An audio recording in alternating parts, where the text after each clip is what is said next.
How are y'all doing? Good. I'm going to try not to mess up the mics here. Everybody doing okay? Yes, sir. Set up and ready to go? All right. Well, good afternoon. I've got a few updates for you regarding the ongoing investigation into Noel Rodriguez-Alvarez. First, I want to talk about the physical ground searches. Since the start of this investigation, investigators have partnered with two incredible organizations. That includes Texas EquiSearch and TXR, otherwise known as Texas Search and Rescue. Thanks to the assistance of these volunteer-based organizations, we have successfully searched and cleared numerous tracts of land totaling over 500 acres. These searches have included nearby wooded areas, creeks, ponds, drainage culverts, construction sites, and more.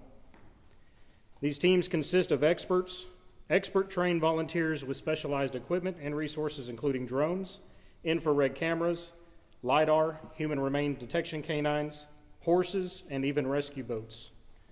The searches conducted over the past weekend did lead to the recovery of some items within the search area.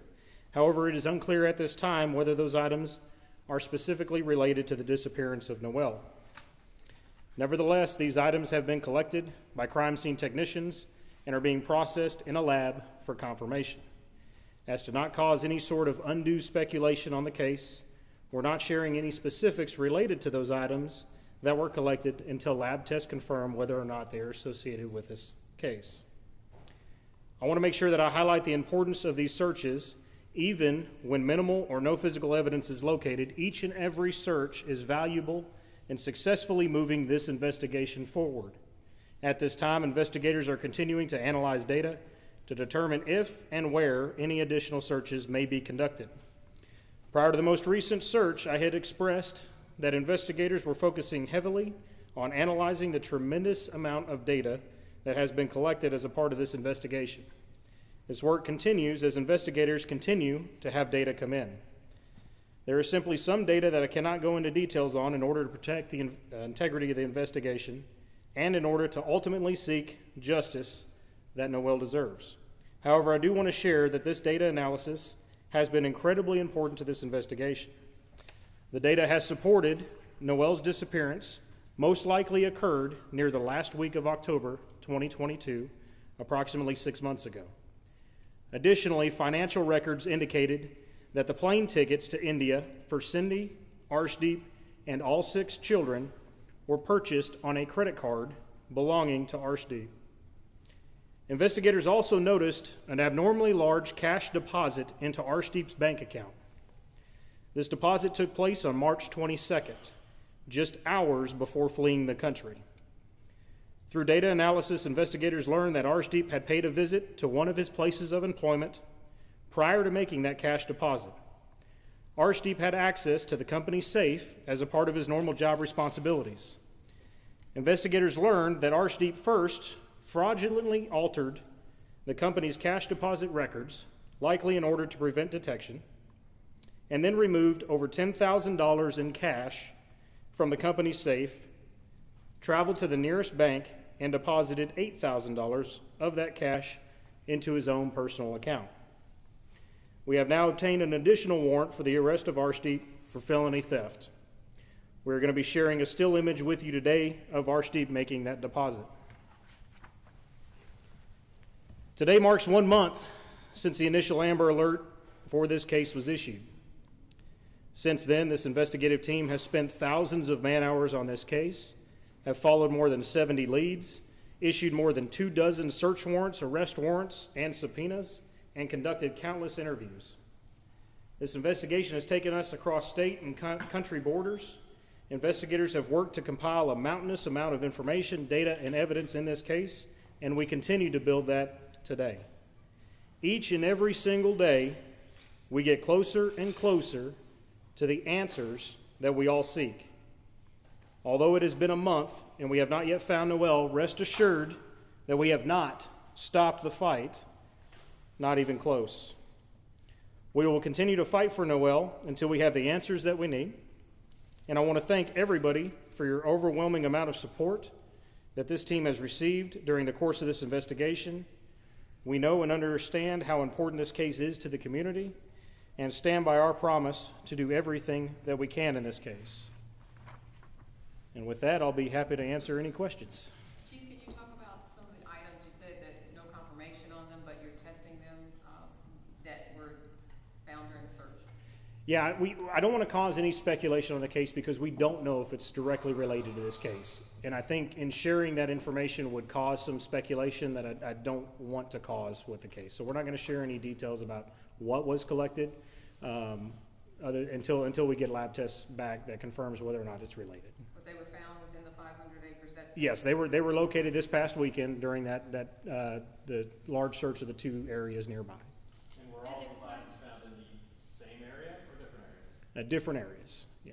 Are there plans for searches outside of Everman, or? Not right now. We're continuing to evaluate the data, and investigators are working to determine if there are going to be any additional searches, and if so, when and where those will occur. But right now, we don't have any plans to conduct any ground searches. And keep in mind, although ground searches may not be happening, the data searches are still happening, and they're still continuing to search through that data, which is equally as important in this case. And when you say data, what kind of data are we talking about? Just in terms of the items recovered, or can you give us parameters of what kind of data you're looking at? Yeah, so I can tell you that the investigators have compiled a multitude of search warrants for data. I don't want to go into the specifics on what kind of data, but pretty much, as I've said before, if you can think about it, we're probably looking at it in this case. And obviously with this statement, I've included things like financial data and obviously cellular data. So we're looking at all avenues here. Is there a set date as to when the lab analysis results will come back? Unfortunately, there's not a set date. It kind of just depends on the lab's processes and things. And we've obviously been processing a lot of evidence through there. So it just depends on how long it takes them to do. Typically, we use the DPS lab, Texas DPS lab. I know you mentioned before that you believe the couple are in India. Any cooperation or authorities in India? Yeah, so we're essentially hands off with anything to do with their capture and extradition. That's completely up to the FBI. We've obviously turned this over to them, and are relying on them to be able to fulfill that for us. We don't have the authority, the jurisdiction to be able to go over to India and capture them and bring them back. We would have to rely on our federal partners to be able to do that, and we rely solely on them. But they haven't told you anything? Nothing, no updates yet, no. Chief, you talked about that large deposit. You said that $10,000 was taken from his place of business. $8,000 was deposited. Yes. Are you able to work with financial institutions? Like, what are the purchases being made? Are you following that? Does that help? Yeah, financials are certainly being considered with all this, and we're looking very closely into all the financials. Was the store ownership aware that he had allegedly stolen this cash? No, not initially. So the store ownership was not indicated to it because Arshdeep had fraudulently altered the forms, so it didn't provide an off balance on their sheets. They weren't aware of it until we made them aware that there was a suspicious deposit. And then after they went back and pulled the documents, they realized that there was an indicator that he had fraudulently altered the cash deposit forms to indicate a $10,000 withdrawal, which ultimately was made to him and his bank account. You said that perhaps this money was used to purchase plane tickets. Any other kind of purchases you can? Yeah, so the plane tickets were actually purchased on a credit card that belonged to Arshdeep. So the tickets, remember, were purchased roughly 24 hours, less than 24 hours before they left the country, and those were purchased on a credit card. This money was stolen mere hours before they even left the country, so likely to give them some cash to be able to flee the country with, so they could afford things, I guess, when they got there, is my speculation on it. What kind of business was this? He worked for convenience stores, worked for different convenience stores. His primary responsibility was to go and deliver items and pick up different items and deliver those to the different convenience stores. Other than the timing of the disappearing of Noel and this robbery,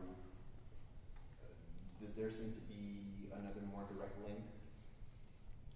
No, I mean, obviously it's because they didn't have the finances to support their operations and what they were looking to do here in fleeing the country. I mean, the finances just weren't there, so clearly he chose to steal it from his employer. So you said stores, plural. So does he work for a company? Yeah, he works for a company that has multiple stores in the Metroplex. And you said there's a deposit that was made. There's video you're going to share? Yeah, we've got the still shots. We've got the still shots from the bank, and we're going to share those with you today What as bank? soon as we're done. What We can't release which bank it is just yet.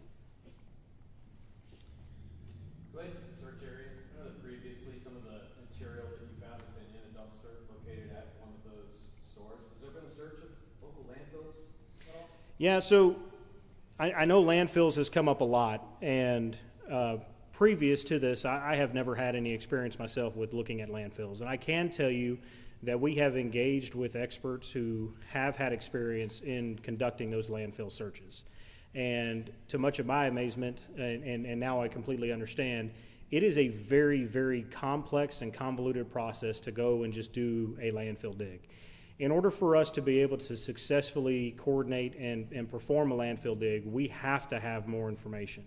We really need to specifically know if and when a body would have been disposed of, so we have a date and time stamp and we know where that trash would have been taken to the site. Landfills aren't just, they don't just collect trash and pile it up, without any sort of design. There's architects and engineers involved in all of that. And for us to be able to successfully do a dig to find any evidence, we would have to know more information, specific information, in order to move forward with that.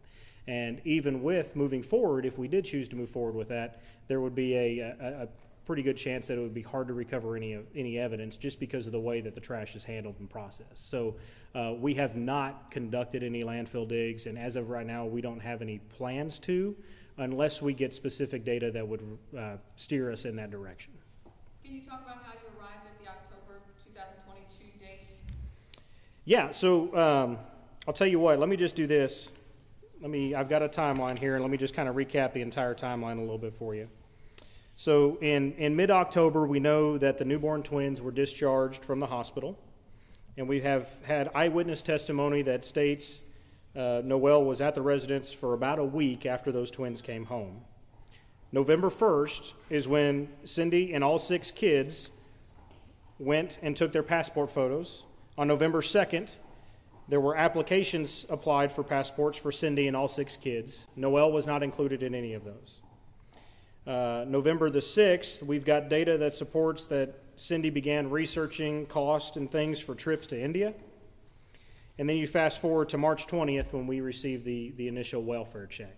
So our timeline has been narrowed down to between about a week after the twins came home and then November 1st when it appears that Cindy begins to plan an escape from the country. Could you recap which charges, if any, are these 2 people now looking at? Sure. So right now we have 1 warrant issued for Cindy for giving false information related to a missing child case. That's a Class C misdemeanor. That was one of the first warrants we issued. She also has an additional warrant for violation of probation that was issued shortly after the Amber Alert was issued. We have felony 2 warrants for abandoning or endangering a child, which are issued for both Cindy and Arshdeep. And now we've got a felony theft charge issued for Arshdeep in addition to. And as we continue to work through this, of course, if we identify any other charges, we're going to continue to get warrants for those charges as well. Are you offering the name of his company that he works for or not? If I knew it offhand, I would tell you, but I don't, and I'll see if I can get that for you. I just don't know the name of the company right off the top of my head, but I'll see if we can get that for you. Sure. And also, you telling us that there's no update from the feds, is that, what does that do to your case, or even to morale, to not be able to know what's going on? Sure. So it does absolutely nothing to our morale. I mean, our morale is not affected by what's happening on the federal front. Our entire focus has been on investigating this case, finding leads on where Noel is, and then ultimately proving what happened to him. That's our team's focus, and that's 100% where we're focused. Once we've accomplished certain tasks, we'll issue warrants. We turn it over to the federal partners that we're working with to be able to fulfill it from there. Our team isn't focused on what happens from there. I mean, our team is focused right now 100% on finding Noel or finding the answers to what happened to him. And that's been 100% our focus, and it has not affected our morale, and I don't think it will. We'll continue to push this investigation forward all together. What about the fathers of the other children that are with Cindy? Have they been cooperative? What are their rights as well as the fathers? Yeah, so not knowing all of the details regarding parental rights there, I don't think the fathers, for one reason or another, had parental rights. I believe that all the children were in some manner signed over to where Cindy was the sole custodian parent of all those 6 children. However, I can tell you, particularly the father of Noel, has expressed concern for the case. We've talked to him multiple times throughout this investigation. We have talked to a couple of the other fathers as well, who weren't really aware of all the details, but these fathers were not really involved much with the lives since the separation from Cindy, and it appears that through one manner or another that custody was given to Cindy altogether. So they had no involvement really. You mentioned she started to plan in November for leaving the country, researching trips to India. Sure. But yet, for those months in between November and March, when your first clip or inquiry came in, what was going on during that time? Well, likely, I mean, first you've got to consider that there's a delay in getting passports. I mean, we can't just apply for a passport and get it right away. So I would imagine that probably played a key factor into their ability to leave the country. And she may have just gotten comfortable. All this is speculation. She may have just gotten comfortable with nobody questioning the whereabouts until police started coming and knocking on the door, and then suddenly she wants to abscond the country. So it's hard to say exactly what they did during that period of time. Obviously, it's something that we're looking at as we're doing the data analysis and trying to identify their course of action during that time. But she clearly started planning this starting November 1st. And somewhere in there, she decides to pay for a patio. Exactly, yeah. Sometime in there, she starts to pay for the patio. If you'd like, I've got a fact sheet here I can go over just to kind of highlight some of the publicly known fact sheets that are leading us to the conclusions we're getting at. And just kind of review some of these, because I know it's been a month. We've talked about a lot of different facts in the case, so it might be a good time to highlight these. We've talked about first how Noel was never enrolled in school, although he tested and qualified for early entry and even therapy. According to family members, Noel was reportedly abused and neglected regularly. Food and water were often withheld because Cindy didn't like changing his diapers. We know that Cindy reportedly struck Noel in the face with keys for drinking water. We know that Cindy reportedly referred to Noel as evil, possessed, or having a demon in him. Noel began missing doctor's appointments after July of 2022. Cindy asked to even borrow a child from an acquaintance of hers to attend a doctor's appointment so that she could keep benefits. At Noel's last sighting, he was described as appearing unhealthy and malnourished. Cindy told family members different stories about the whereabouts of Noel, including that she sold him to a lady in a Fiesta Mart parking lot. The biological father nor the aunt in Mexico have never even met Noel. No data is available to support any trips remotely close to the border, and no data is available to support that Noel was sold, especially at a Fiesta Mart. Cindy told family members to lie to police about seeing Noel recently. Family lived in squalor, however, chose to spend nearly their entire tax return on a newly constructed patio for a home that they don't even own. According to the contractor, she was in a hurry, was indecisive, and even requested the patio be thicker in a certain area. Arshdeep disposed of a single indoor-outdoor carpet in a dumpster the night before leaving the country, however, leaves the remainder of the squalor and trash behind in the home, shed, and backyard. Multiple human remains detection canines alert to both the rug as well as under the concrete patio.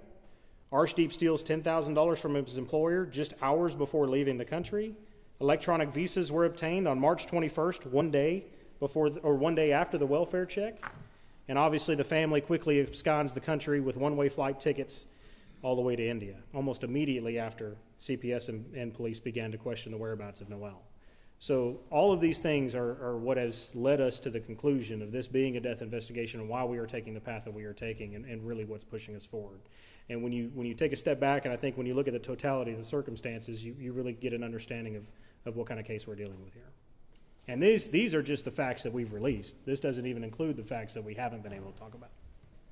Given everything that you just laid out, what more do you need for a more serious charge against Cindy and Archie? Yeah, we're still going to evaluate all the data. We want to be able to have all the firm answers without any guesses, and that's what our investigative team is working at right now. We have the ability to go after them right now with the felony 2 warrants that were issued. I mean, that was the purpose of issuing those felony 2 warrants, was to try to get them into custody and get them extradited back here so that we can question them regarding the disappearance of Noel. But we're going to keep pushing this forward regardless. We still have some more data to evaluate. We've still got some more opportunities ahead of us. We're not at the end game of this investigation by any means. And like I mentioned earlier, just the searches that we've completed are telling us where he's not, pointing us in the right direction of where he may be. So we're going to keep pushing that forward. But to elevate those charges, you need to find Noel. That is one task that would be very helpful here, is obviously finding him. Regardless of charges, we want to find him and put him to rest where he deserves to be. I did notice, I think on 183 or 121, there's now a big billboard as well that says, we want any information that may lead to finding Noel. Sure. That seems like a new billboard. Is that just to try to get more attention? Yeah, Clearcom was kind enough to work with us and sponsor the advertisement of this, just to try to bring more attention to the case. Attention and your efforts here in the media have been instrumental in this case. The tips have been extremely instrumental in this case, getting the information that we've needed. This whole case started from a tip, so it's paramount that that the tips come in and anybody with information call us. So certainly, yes, that's a part of that effort to get public awareness out there and make sure that we're getting all the tips that we may be able to get on the case. Chief, can you go back into the articles that you guys found on the search, please? Yeah, so I mean, we did locate some items on the searches this past weekend. However, it's unclear if those items are actually related to this case or not. One thing to keep in mind is that these locations that were searched are off of some busy roadways, so it's very possible that they may not even be associated with our case. So before we identify what those items are, we're going to conduct lab tests to confirm whether or not they're associated with the case. Go ahead. Sorry, have you been able to determine how long Cindy had been a worshiper of Santa Muerte?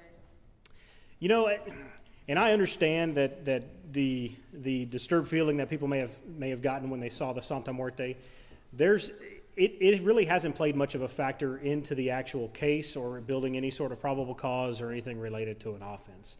And it just hasn't been an avenue that we've really looked to pursue because we're not sure that it would even be fruitful there. Obviously, she has the freedom to worship whoever she wishes to worship. She has the freedom of religion, and we're not going to impede on that. And we're not sure that who she worshiped had any direct link to what happened to Noel.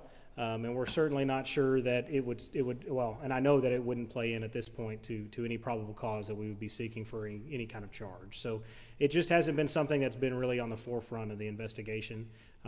Obviously, I know that people were uncomfortable when they first saw it and immediately had some thoughts, but it's just not something that's at the forefront of the investigation at this point. We've got other data and things that we are focusing on that do provide the How are efforts going to be able to release the video, DFW's video of their? We've put in the request. Haven't got it yet, so we put in that request, and I think many of you have as well. So, just haven't got that yet. Is Texar going to be back next week, or what is their timeline? We don't have any more further ground searches planned as of yet. So we're going to continue to analyze the data. We have cleared over 500 acres of nearby tracts of land, so we're feeling more and more confident about the areas that we visited. And I talked about this before, any ground searches that we do, we want to make sure that they are with a purpose and not just random, because we want to make sure that we don't miss anything in this case. And we want to make sure that we have data to support that. So before we plan any further ground searches, we're going to make sure that we go back and review the data and have data to support any of those. How has it been also trying to balance just the normal day-to-day police, duties of this city? Sure. So, it hasn't been bad because we've got an amazing team of investigators that has come in and helped us out with this. I've talked before about how we've got 30 to 40 investigators that have had their hands on this case at one point in time or another. We would not be able to move this case forward. We wouldn't be able to move this case forward without their assistance. And they have been absolutely amazing to work with. I've had the pleasure over the last month to be able to sit in a room with them every single day and work on this case. And this is a group of individuals who are much smarter than me, who are able to bring a lot to the table and really push this investigation along. And we certainly couldn't do it without them. They have been incredible to work with, and I truly feel like we've got the best investigators possible on this case. So I'm very thankful to them. If it wasn't for them, we obviously would be struggling to still push this case forward, and we would be struggling to fulfill our other duties as a police department as well. But it's thanks to them that we're not struggling to do what we need to do as a police department. Any other questions? All right, thank you all very much. I'm sorry, do you have one? No. Okay, all right, thank y'all.